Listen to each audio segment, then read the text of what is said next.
অসম আৰক্ষী পদৰ কাৰণে ইতিমধ্যে চৰকাৰৰ ফালৰ পৰা জাননী জাৰি কৰিছে যে 2025 চনৰ 16 ডিচেম্বৰৰ পৰা 2026 চনৰ জানুৱাৰী মাহলৈকে অনলাইন আবেদন প্ৰক্ৰিয়াটো আৰম্ভ হ'ব। এতিয়া এই অনলাইন আবেদন কাৰণে কি ডকুমেণ্টছ লাগিব আৰু আপুনি এই অনলাইন আবেদনৰ কাৰণে যোগ্যতা অৰ্জন কৰিছে নাই, এই গোটেই কথাকেইটা মই এই ভিডিঅ'টোৰ যোগেদি সম্পূৰ্ণকৈ ক'বলৈ যত্ন কৰিম। চ' ভিডিঅ'টো সময়ত আমাৰ কি হয়, যেতিয়া আমি অনলাইন আবেদন কৰিবলৈ যাওঁ কম্পিউটাৰ দোকানতে হওঁ, আমি নিৰ্দিষ্ট যিকেইটা ডকুমেণ্টছ সেইকেইটা লগত লৈ নাযাওঁ বা প্ৰয়োজনীয় ডকুমেণ্টছ বুলি নাভাবোঁ কিছুমান, সেইকাৰণে আবেদন কৰাৰ সময়ত আমাৰ বহুত খেলি মেলি হয় আৰু সেই খেলি মেলিসমূহ যাতে নহয় তাৰ প্ৰতি লক্ষ্য ৰাখি এই ভিডিঅ'টো মই প্ৰস্তুত কৰিছোঁ। ডকুমেণ্টছ বেছি নহয় যদিও আমি মূল ডকুমেণ্টছ কেইটা কথা এই ভিডিঅ'টোত পাতিম। প্ৰথম কথা, এই ভিডিঅ'টোত আমি 6টা ডকুমেণ্টছৰ কথা পাতিম। ইয়াত দুটা কথা আছে। এটা যিসকলে কম্পিউটাৰ দোকানত কৰিব তেওঁলোকৰ কাৰণে কথাটো সুকীয়া, আৰু যিবিলাকে মোবাইলত কৰিব তেওঁলোকৰ কাৰণে কথাটো সুকীয়া। মই বৰ্তমান যিবিলাকে কম্পিউটাৰ দোকানত কৰিম বুলি ভাবিছে এই অনলাইন আবেদন প্ৰক্ৰিয়াটোত তেওঁলোকৰ কাৰণে এই ভিডিঅ'টো যিবিলাক প্ৰয়োজনীয় কথা সেইখিনি কৈছোঁ। অনলাইন আবেদন কৰিবলৈ গৈছে কম্পিউটাৰ দোকানত, তেতিয়া আপোনাক কি ডকুমেণ্টছ লাগিব। প্ৰথম কথা, অনলাইন আবেদন কৰিবৰ কাৰণে এটা আপোনালোকৰ পাছপৰ্ট চাইজ ফটো লাগিব।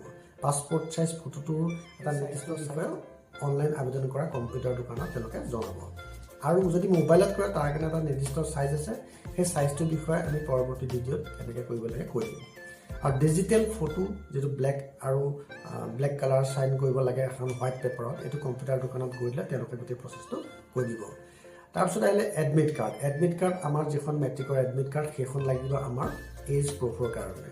তাৰপিছত আহিলে যিখন আমাৰ 10 পাছ আৰু 12 পাছ, কাৰণ ইতিমধ্যে আবেদন প্ৰক্ৰিয়াটোৰ কাৰণে যিটো নটিফিকেশ্যন দিছে সেই নটিফিকেশ্যনটোত কথাটো উল্লেখ কৰি দিছে যে UB আৰু AB দুটা পদৰ কাৰণে দুটা কোৱালিফিকেশ্যন, এটা 10 পাছ আৰু এটা 12 পাছ।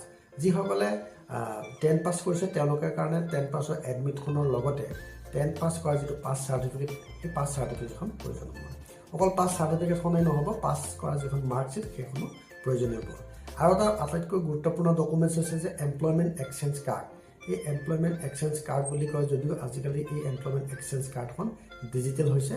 চ' যাৰ ডিজিটেল এমপ্লয়মেণ্ট এক্সচেঞ্জ কাৰ্ড আছে তেওঁলোকে এইটো কম্পিউটাৰ দোকানখন লৈ গ'লে হ'লে আবেদন প্ৰক্ৰিয়াটো সম্পূৰ্ণ কৰিব পাৰিব। অৱশ্যে যাৰ ডিজিটেল যিটো এমপ্লয়মেণ্ট এক্সচেঞ্জ কাৰ্ড নাই সেইটো অতি সোনকালে তেওঁলোকে কৰি লোৱাটো ভাল। সেইকাৰণে এই ভিডিঅ'টো তেওঁলোকৰ কাৰণে বেছিকৈ গুৰুত্বপূৰ্ণ। আৰু এটা ডকুমেণ্টছ আছে, সেইটো বিশেষকৈ যিসকল কাষ্ট কেটেগৰীত পৰে, যিবিলাক SC, ST, OBC, MOBC, যিবিলাক কাষ্ট কেটেগৰীত আছে, কাষ্ট কেটেগৰীৰ কাৰণে এই কাষ্ট চাৰ্টিফিকেটখন অতিকৈ জৰুৰী। আৰু এই কাষ্ট যিখন চাৰ্টিফিকেট সেইটো ক্ষেত্ৰতে এটা দৰকাৰী কথা হৈছে আজিকালি কাষ্ট চাৰ্টিফিকেটবিলাক ডিজিটেলি কৰা হৈছে। আগৰ যিবিলাক আমাৰ এখন আপোনাৰ ইমান ধৰণৰ এটা চাইজত আছে যে পুৰণা ফটো থাকে, সেনেকুৱা ধৰণৰ কাষ্ট চাৰ্টিফিকেটখন আজিকালি ইনভেলিড বুলি কৈছে। অৱশ্যে সেইটো সঁচা মিছা মই ক'ব নোৱাৰোঁ। চ' ডিজিটেল কাষ্ট চাৰ্টিফিকেটখন হ'লে বেছি ভাল হয়। আৰু যাৰ ডিজিটেল কাষ্ট চাৰ্টিফিকেট নাই তেওঁলোকে ডিজিটেল কাষ্ট চাৰ্টিফিকেট কেনেকৈ বনায় মোক কমেণ্ট বক্সত জনালে মই সেই ডিজিটেল কাষ্ট চাৰ্টিফিকেটখন কেনেকৈ বনাব পাৰে অতি সোনকালে কামটো কৰি দিবলৈ যত্ন কৰিম। চ' এই ডকুমেণ্টছকেইটা লৈ বিশেষকৈ 7টা documents, latest passport size photo, তাৰপিছত আপোনাৰ ডিজিটেল যিটো ফটো যিটো sign, admit card, pass certificate, marksheet, employment exchange card আৰু কাষ্ট চাৰ্টিফিকেট।